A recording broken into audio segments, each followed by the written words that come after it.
സുമംഗലി നീയോർമ്മിക്കുമോ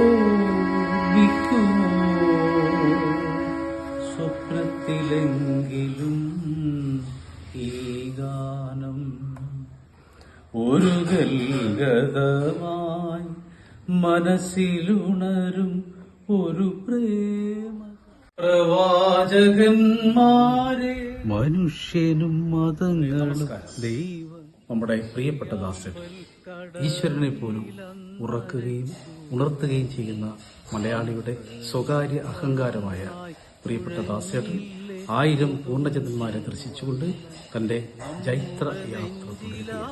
എല്ലാവിധ മംഗളങ്ങളും ജന്മദിന ആശംസകളും അയനം അർപ്പിക്കുകയാണ്.